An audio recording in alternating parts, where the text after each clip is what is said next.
Assalamualaikum warahmatullahi wabarakatuh.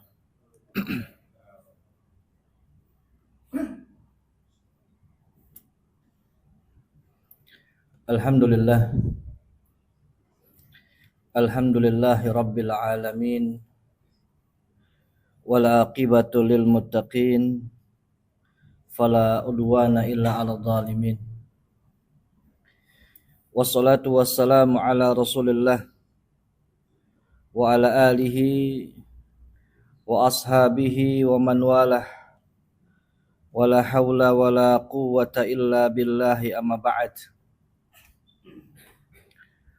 Allahumma la ilma lana illa ma 'allamtana wa 'allimna bima yanfa'una wanfa'na bima 'allamtana wa zidna ilman wa fahman wa amala. Jamaah rahimani wa rahimakumullah wa hafidhakumullahu jami'a. Alhamdulillah, kita bersyukur pada Allah Azza wa Jal atas nikmat yang senantiasa dikaruniakan kepada kita semuanya. Nikmat iman, nikmat Islam, nikmat kesehatan, serta nikmat waktu luang, sehingga dengan izin Allah Azza wa Jal kita bisa melaksanakan perintah Allah Subhanahu wa taala, dan sekaligus kita sejenak untuk mendengarkan nasihat dari seorang sahabat yang mulia, yaitu sahabat Abdullah bin Abbas radhiyallahu taala anhu.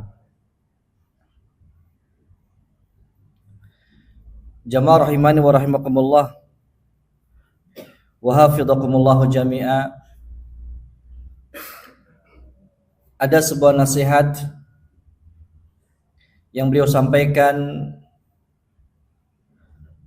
untuk kita semuanya, yang mana beliau radhiyallahu taala anhuma mengatakan, "Law qala Fir'aun barakallahu fiik laqultu wa fiik wa Fir'aun qad mata." Kalau seandainya Fir'aun itu mengatakan kepadaku sebuah ungkapan barakallahu fiik, semoga Allah memberikan keberkahan kepadamu, maka sungguh aku akan mengatakan kepada Fir'aun, wa fika barakallah, maka bagimu berkah Allah Subhanahu wa taala. Dan Fir'aun sudah meninggal dunia.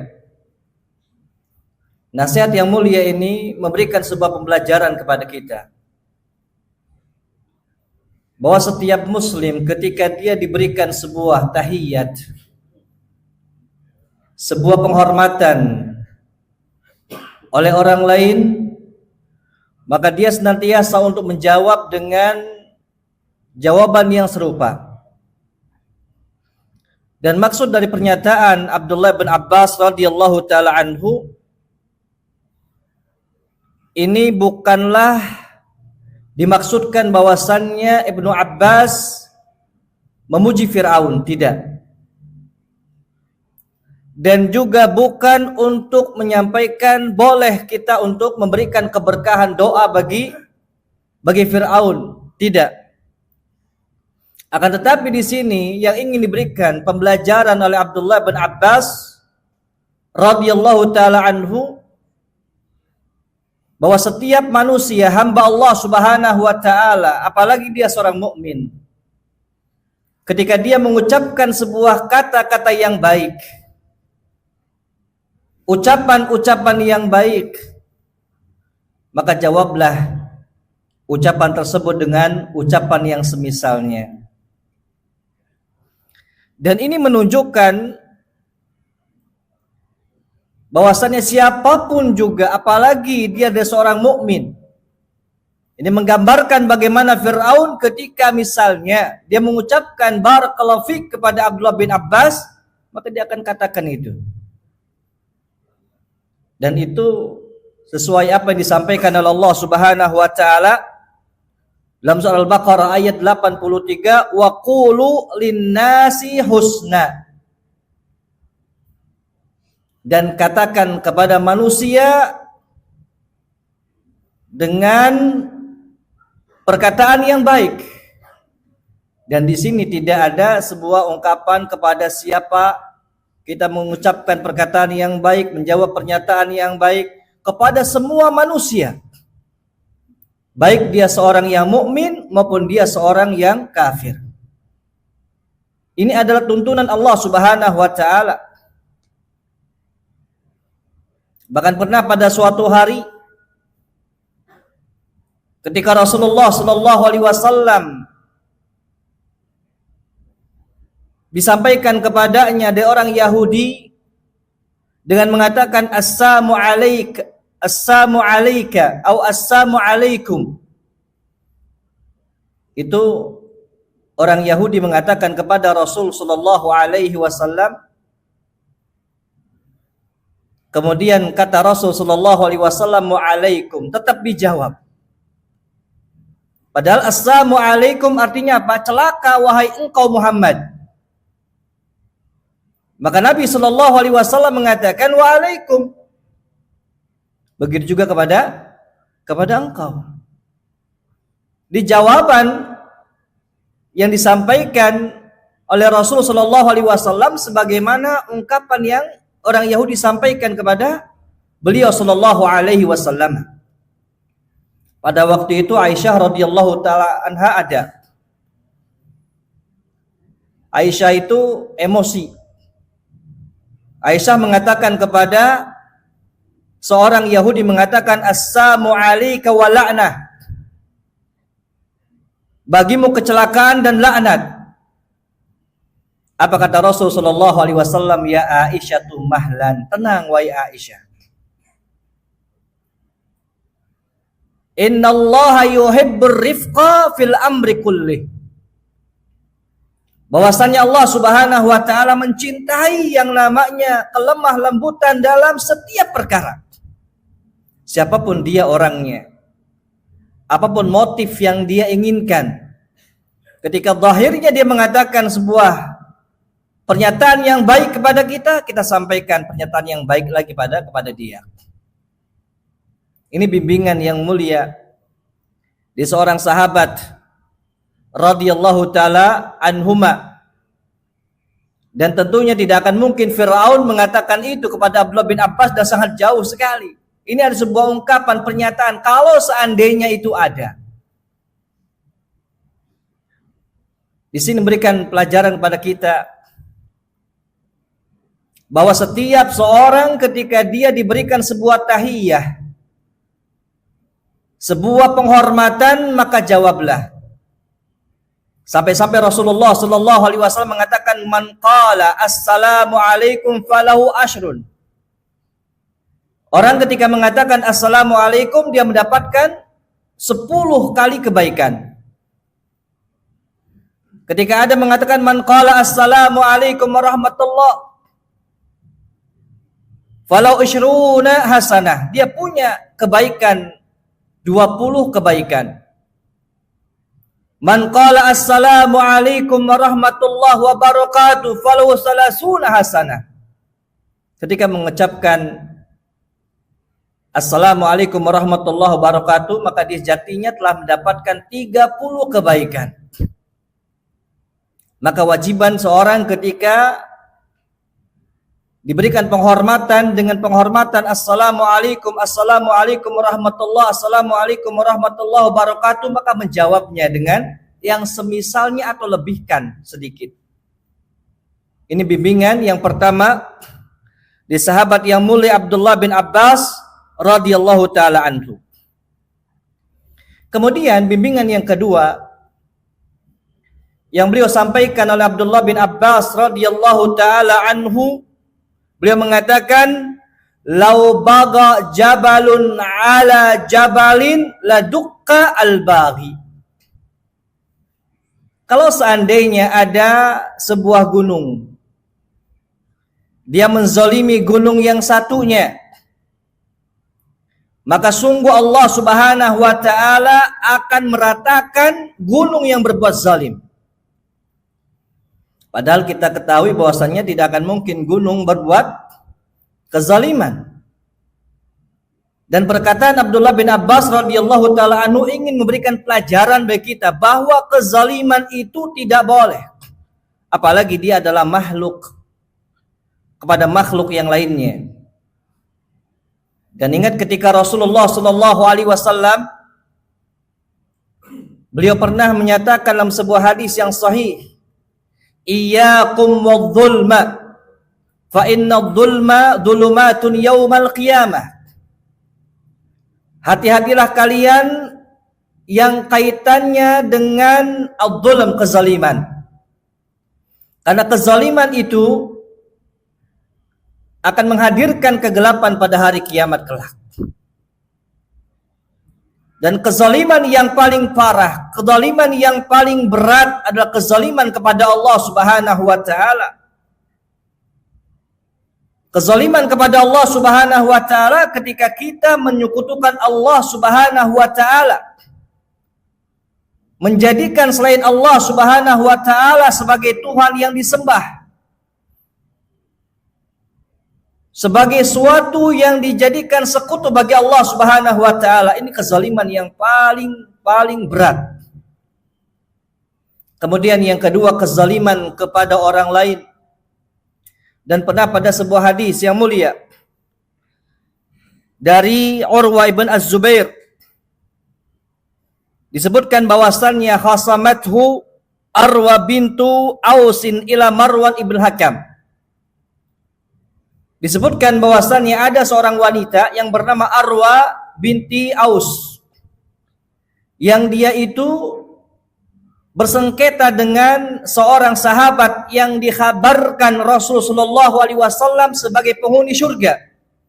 Itu Sa'id bin Zaid. Dan dilaporkan kepada seorang pemimpin pada waktu itu, Marwan ibn Al-Hakam.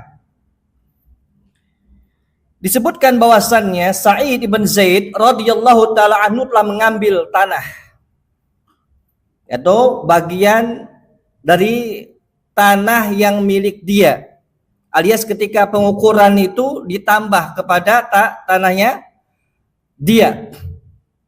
Kemudian disampaikan kepada Marwan ibn Al-Hakam. Kemudian disebutkan bahwasannya kata Sa'id ibn Zaid radhiyallahu taala anhu mengatakan, bagaimana seorang yang meriwayatkan sebuah hadis Nabi sallallahu alaihi wasallam bahwasanya beliau sallallahu alaihi wasallam bersabda, "Man akhadha shibran minal ardi dulman tuwiqahu ila sab'in ardin." Barang siapa yang mengambil satu jengkal saja dari tanah secara kezaliman, secara zalim, maka Allah Subhanahu wa taala akan timpakan kepadanya, ya, yaitu sebanyak 7 tingkatan bumi. Itu satu jengkal. Kemudian ketika Marwan ibn Al-Hakam mendengarkan apa disampaikan oleh Sa'id ibn Zaid radhiyallahu taala anhu, apa kata beliau? La as'alu bayyinatan ba'da hada. Saya enggak perlu bukti lagi. Kenapa? Buktinya hadis ini sebagai penjelasan bahwa perawinya adalah Sa'id ibn Zaid. Tidak akan mungkin orang yang mendengarkan suatu dari Rasul sallallahu alaihi wasallam secara langsung kemudian dia berbuat kezaliman kepada orang lain.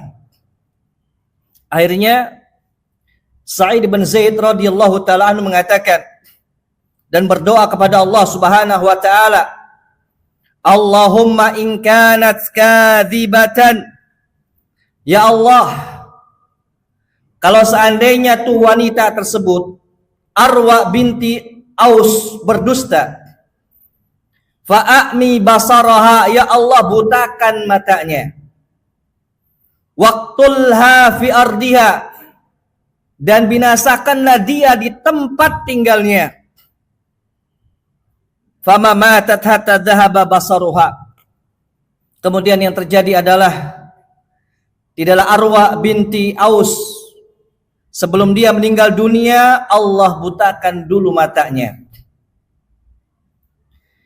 Kemudian wa bainahya tamshi fi ardiha id waqa'at fi hufratin famatat. Ketika dia ini dalam kondisi buta, dia berjalan untuk mencari sebuah sumur, dan sumur tersebut adalah di rumahnya sendiri.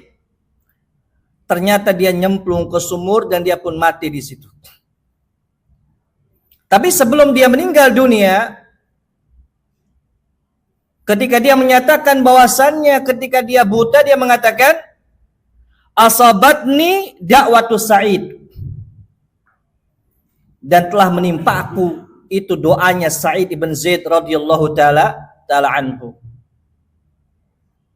Maka jamaah rahimani wa rahimakumullah wa hafizakumullah jami'a, ini perkara yang sangat luar biasa berat. Sampai-sampai Abdullah bin Abbas radhiyallahu taala anhu mengungkapkan sebuah ungkapan bukan kepada manusia tetapi kepada sebuah gunung, berbuat zalim pada gunung yang lainnya. Ini pernyataan yang indah sekali. Kemudian kezaliman kepada diri kita adalah ketika kita tidak memberikan hak untuk diri kita, padahal diri kita punya hak pada diri kita sendiri. Dan itu disampaikan oleh Rasulullah sallallahu alaihi wasallam ketika beliau sallallahu alaihi wasallam mengatakan inna li nafsika 'alaika haqqa. Sejatinya dirimu itu punya hak atasmu. Fa'ti kulla haqqin haqqah, maka berikanlah haknya yang sesuai dengan apa yang harus diberikan haknya tersebut. Dan ini disampaikan juga oleh Salman Al-Farisi radhiyallahu taala anhu kepada seorang sahabat yang bernama Abu Darda radhiyallahu taala anhu. Pada suatu hari Abu Darda radhiyallahu taala anhu kedatangan Salman Al-Farisi. Tetapi ketika Salman Al-Farisi datang ke rumahnya Abu Darda, yang dapatkan adalah Ummu Darda. Kemudian Salman Al-Farisi mengatakan, ya Ummu Darda, aku melihat bahwasannya dirimu itu kayak seakan-akan gak ada kepentingan dengan dunia. Kemudian apa kata Ummu Darda? Ya Salman, coba kamu tanyakan kepada sahabatmu Abu Darda. Maka Abu Darda datang. Kemudian Abu Darda radhiyallahu taala anhu menyiapkan makanan untuk Salman Al-Farisi, dan Abu Darda tidak makan. Akhirnya Salman mengatakan, aku tidak mau makan kecuali engkau ikut makan bersamaku. Aku puasa, ya aku tidak mau makan. Akhirnya Abu Darda makan bersama-sama dengan Salman Al-Farisi radhiyallahu taala anhu. Kemudian menginaplah Salman Al-Farisi. Kemudian ketika masuk kepada sepertiga malam, Abu Darda bangun untuk sholat malam. Kemudian Salman menahannya untuk tidur kembali.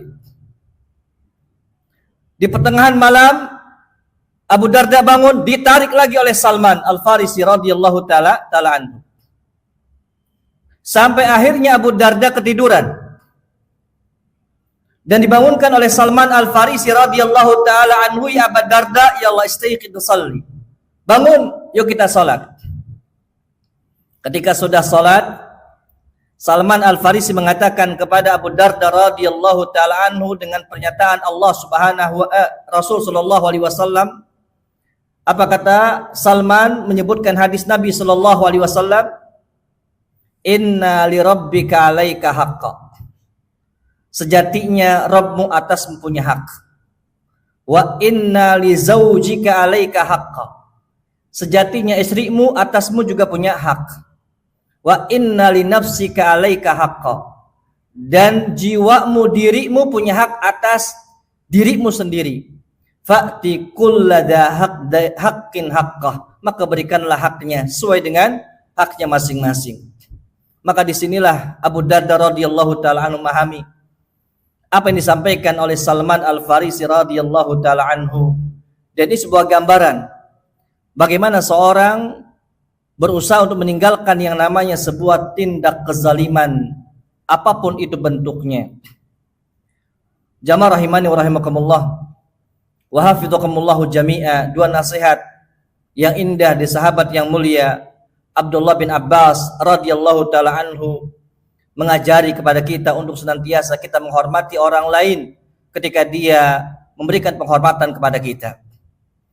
Dan kemudian nasihat yang kedua, Abu Darda menasihatkan kepada kita untuk benar-benar menjauhi bentuk kezaliman apapun itu bentuknya. Semoga Allah Subhanahu wa taala memberikan taufik kepada kita, memberikan istiqamah kepada kita menjalankan perintah Allah dan perintah Rasulullah sallallahu alaihi wasallam. Wallahu taala a'lamu bissawab.